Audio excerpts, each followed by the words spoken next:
پتہ نہیں کون ہے، کس کے لیے شاپنگیں کرتے پھر رہے ہیں۔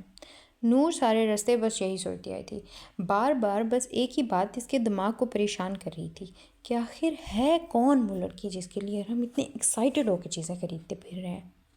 باڑ میں جائے میری طرف سے، مجھے کیا کون ہے کون نہیں، میرا کون سا کوئی ان سے کوئی پرسنل انٹریکشن ہے، جو بھی ہے ٹھیک ہے، ان کی اپنی لائف ہے، ہاں بھائی ہر کسی کی پرائیویٹ لائف ہوتی ہے۔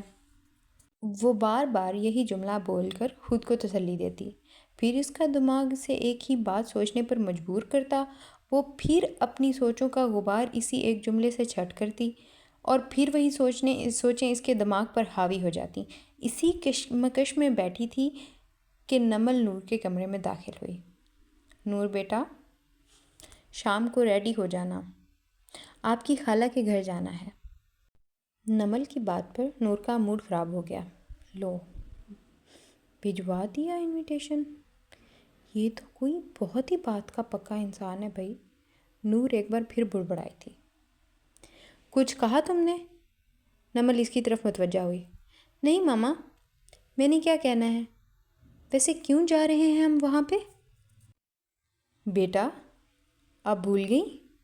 آج آپ کی خالہ کی برتھ ڈے ہے، اور ہاں ایک اور گڈ نیوز، آپ کی خالہ نے بتایا ہے کہ ارحم بھی آ گیا ہے، آپ کا اچھا ٹائم سپینڈ ہو جائے گا وہاں۔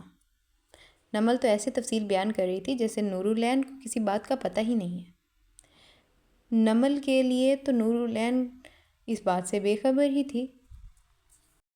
نور نے اپنی بڑی بڑی آنکھیں پھاڑ کے پوچھا، کیا خالہ کی برتھ ڈے؟ اسے جیسے اپنی ساری سوچوں کا جواب مل گیا تھا۔ اسے یہ بھی پتہ لگ گیا تھا کہ وہ کس کے لیے گفٹ خریدتے پھر رہے تھے، یہ بھی پتہ لگ گیا تھا کہ وہ ایک دن ہوٹل میں سٹے کرنے کی وجہ کیا تھی، اور یہ بھی پتہ لگ گیا تھا کہ وہ گھر جانے کے لیے اتنی ایکسائٹڈ کیوں ہیں۔ Oh my god, too stupid you are, Noor نے خود سے کہا تو نمل حیرت سے نور کا چہرہ دیکھنے لگی۔ کیا مطلب نور؟ نمل نے ماتھے پہ تیوری چڑھاتے ہوئے پوچھا۔ نتھنگ موم، آج مارکیٹ بھی گئی اور خالہ کے لیے کوئی گفٹ بھی نہیں لائی۔ نور باتیں بنانے میں بہت ماہر تھی، ابھی اسی ہنر کے تحت اپنی ماں کو ٹال گئی تھی، تو اس میں کون سا نئی بات ہے، تمہیں کچھ یاد رہتا بھی ہے، تمہیں تو میری بات اور میری برتھ ڈے بھول جاتی ہے۔ نمل طنز کی بارش کرتے ہوئے کمرے سے باہر نکل گئی۔ نور اب حیرت سے کھڑی شیشے میں اپنا چہرہ دیکھ رہی تھی، جو کہ مارے شرم کے لال ہو گیا تھا۔ میں پتہ نہیں اس کے لیے کیا کیا سوچتی رہی، اور وہ اپنی ماں کے لیے گفٹ لے رہا تھا۔ اف ہے تم پہ نورالعین، خود تو اپنی ماں کی برتھ ڈے بھول جاتی ہو، اور ایک وہ انسان ہے جو ترکی سے یہاں آن ٹپکا ہے صرف ماں کو سرپرائز دینے کے لیے۔ واہ، امپریسو۔ بڑبڑاتی ہوئی نور اپنی وارڈروب کی طرف بڑھ گئی اور تیار ہونے لگی۔ نور بی بی، کتنی دیر ہے؟ نمل بی بی انتظار کر رہی ہیں۔ فاطمہ بھی دروازے پہ دستک دے رہی تھی۔ اف، ارے بھائی آ رہی ہوں، ایسی بھی کیا ایمرجنسی ہے، سکون سے انسان کو تیار بھی نہیں ہونے دیتے۔ آ رہی ہوں فاطمہ بھی، آ رہی ہوں۔ ٹھیک ہے بی بی۔ نور ہڑبڑاہٹ میں کمرے سے باہر نکلی تو نمل حال میں کھڑی اس کا انتظار کر رہی تھی۔ کبھی تو میری بیٹی وقت پہ تیار ہو جایا کرو، ہمیشہ دیر کرواتی ہو، اچھا لگتا ہے بھلا میری بہن کی سالگرہ ہے اور سب سے آخر پر میں پہنچوں۔ ارے کوئی بات نہیں امی، پہنچ جائیں گے، یار اب چلیں بھی۔ اور وہ دونوں نکل گئیں۔ جمال احمد خان کی حویلی بھی کسی شاہانہ حویلی سے کم نہیں تھی۔ لان کو بالکل رائل گارڈن کے جیسے سجایا گیا تھا۔ شہر کے سارے بڑے لوگ مدعو تھے۔ نورالعین اور نمل بھی پہنچیں تو زمل ان کے ویلکم کے لیے گیٹ پہ ہی کھڑی تھی۔ ہیپی برتھ ڈے خالہ امی، نور زمل کے گلے ملتی ہوئی بولی۔ Thank you my dear, thank you so much, وہ بڑی اپنائیت سے بولی تھی۔ ہیپی برتھ ڈے باجی۔ تھینک یو، وہ نمل کے بھی گلے ملی۔ آ جاؤ اندر چلیں، میں کافی دیر سے تم لوگوں کا انتظار کر رہی تھی۔ بس باجی، یہ آپ کی لاڈلی نکلے تو پھر ہی ہم کچھ کریں نا، نمل اکتاہٹ سے بولی تھی۔ ایز یوزول خالہ امی، آپ کی بہن ساری بات مجھ پہ ڈال دیں گی۔ نور کی حاضر جوابی پر زمل بہت ہنسی تھی۔ تمہیں پتہ ہے نور ہو از ہیئر ٹو نائٹ؟ زمل نے بہت ایکسائٹمنٹ سے اس سے پوچھا۔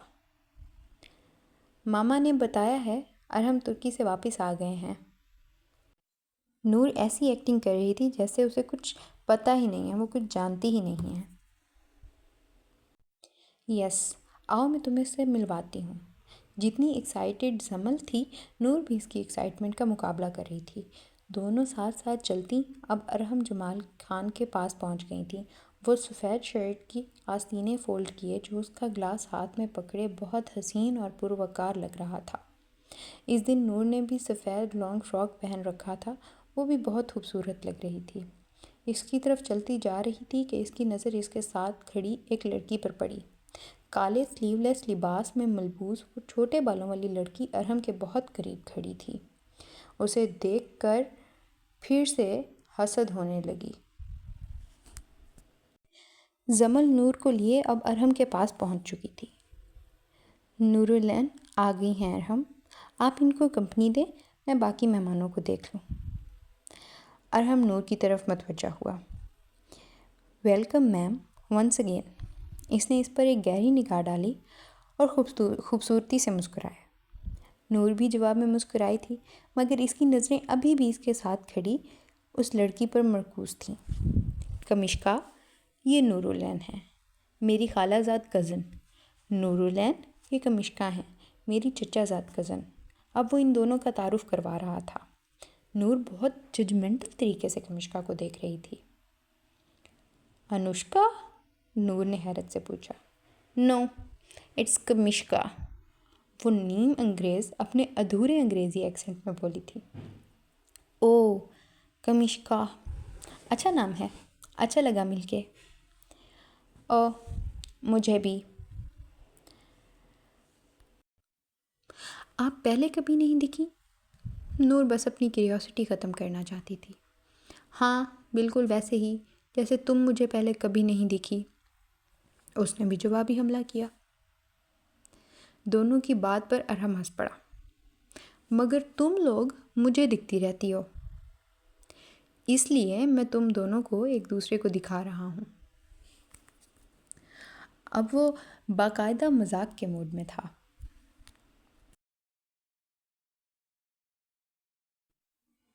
آپ اپنی کزن کو کمپنی دیں، میں جمال ماموں سے مل کے آتی ہوں۔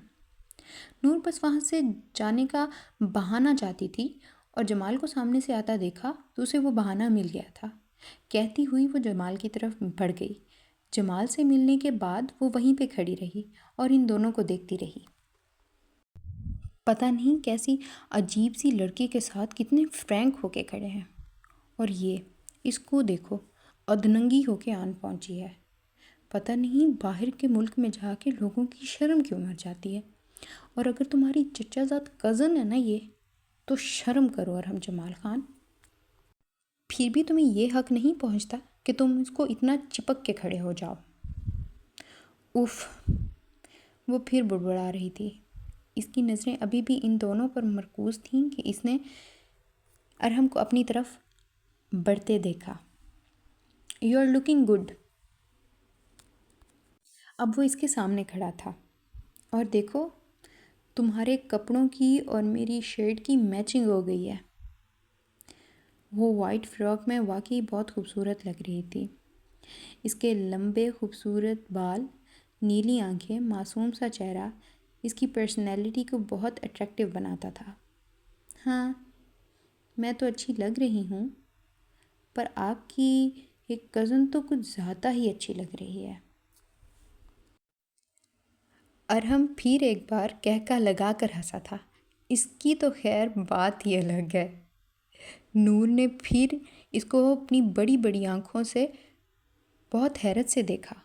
وہ غالباً حیران ہوئی تھی۔ جی، واقعی اس کی تو بات ہی الگ ہے۔ نہیں تو بازو دکھانے اور کمر دکھانے کا کانفیڈنس سب میں تو نہیں ہوتا۔ نور بہت بے باک تھی۔ ارحم اس بات پر پھر ہنس پڑا۔ ہاں نا، اچھا تو اگر آپ نے خالہ کے لیے گفٹ لینا تھا تو مجھے بھی بتا دیتے، میں بھی کچھ لیتی ہوئی آتی ان کے لیے۔ تمہیں کس نے کہہ دیا ہے کہ میں نے خالہ کے لیے گفٹ لینا تھا؟ امی کے لیے جو گفٹ لانے تھے وہ میں ترکی سے لے آیا تھا، وہ تو کسی اسپیشل کے لیے ہے۔ ارہم نے ارادتاً کمشکا کی طرف دیکھا تھا۔ نور بھی ارہم کی نظروں کا پیچھا کرتے ہوئے کمشکا پر نظریں ٹکائے ہوئے تھی۔ ارہم اسے پھر کیوریس کرنے کے بعد اپنی دوستوں کی طرف بڑھ گیا تھا۔ یہ اس کے لیے گفٹ لیتے پھر رہے تھے، اس کو امپریس کرنا چاہتے ہیں؟ وہ تو مجھے ان سے پہلے ہی بڑی امپریس لگ رہی ہے، جتنا چڑھے جا رہی ہے۔ نور ایک بار پھر بڑبڑانا شروع ہو گئی تھی۔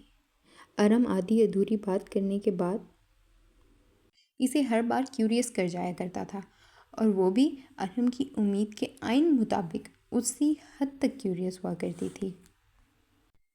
زمل اب کیک کاٹ رہی تھی، ہر کوئی لان میں موجود تالیاں بجا رہا تھا، ہیپی برتھ ڈے سانگ گا رہا تھا، جیسے کسی 4 سال کے بچے کی برتھ ڈے ہو۔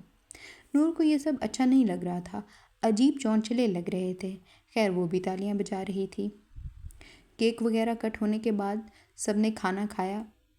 کمشکا ابھی بھی ارہم کو چپکی ہوئی تھی، اور ارہم بھی کمشکا سے 1 منٹ کے لیے سائڈ نہیں ہو رہا تھا۔ نور یہ سب کچھ دیکھتی رہی، منہ بسورتی رہی، اور وقت آخر کار گزر ہی گیا۔ آخر سارے مہمان ایک ایک کر کے جانے لگے تھے۔ اتنے میں نمل نور سے بولی، ارہم نے مجھ سے ریکویسٹ کی ہے کہ خالہ آج کے دن نور کو یہی رہنے دیں، ہم لوگ مل کر امی کے گفٹ ان ریپ کریں گے۔ نور میوں بسور رہی تھی مگر کچھ بول نہیں سکتی تھی کیونکہ زمل بھی ساتھ ہی موجود تھی۔ اس نے نہ چاہتے ہوئے بھی حامی بھر لی۔ نمل گھر واپس چلی گئی۔ زمل بھی کسی کام سے اندر جا چکی تھی۔ نور گراؤنڈ میں بیٹھی آسمان کو دیکھ رہی تھی کہ اسے ایک جانی پہچانی آواز سنائی دی، ہیلو سنو وائٹ، کیا سوچ رہی ہو؟ وہ ارہم ہی تھا، وہ ارہم ہی ہو سکتا تھا۔ نتھنگ، بس سوچ رہی ہوں کہ خالہ فری ہو جائیں تو گفٹس ان ریپ کرتے ہیں۔ ہاں آف کورس۔ اگر آپ کو برا نہ لگے تو ایک سوال پوچھوں؟ نمل بہت معصومیت سے بولی تھی۔ ارہم ابھی بھی اسے گہری نگاہوں سے دیکھ رہا تھا۔ بولو سنو وائٹ، کہتا ہوا ارہم اس کی ساتھ والی کرسی پر بیٹھ گیا۔ وہ تقریباً اس سے کندھے سے کندھا ملا کر بیٹھا تھا۔ نور نے اپنی بات شروع کی، میں نیکسٹ بزنس پڑھنا چاہتی ہوں، آپ کیا سوچتے ہیں؟ میں پاکستان میں پڑھوں یا بیرون ملک؟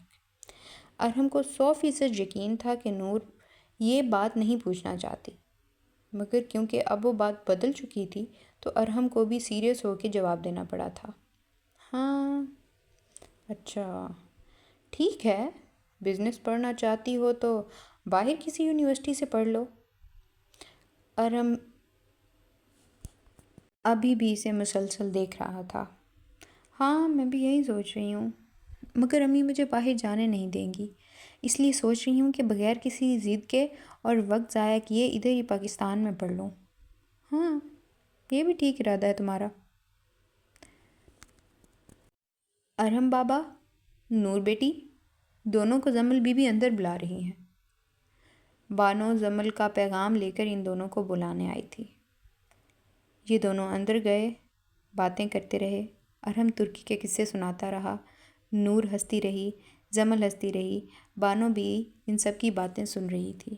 کافی دیر گفتگو کا سلسلہ یوں ہی چلتا رہا۔ جب سارے گفٹ کھل چکے تھے تو نور کو ان گفٹس میں وہ نیکلس نظر نہیں آیا تھا۔ نور پھر سوالیہ نظروں سے ارہم کو دیکھ رہی تھی، اور ارہم چہرے پہ ایک شرارتی مسکراہٹ سجائے اسے دیکھ رہا تھا۔ وہ جانتا تھا کہ وہ نیکلس کو لے کر بہت کیوریس ہے، اور شاید اس نے اس لیے اسے رات رکنے کو کہا تھا کہ اس کی کیوریاسٹی کو ہوا دی جا سکے۔ نور اس کی سوچ کے مطابق کیوریس ہوئے جا رہی تھی اور اب وہ مزے لینے لگا تھا۔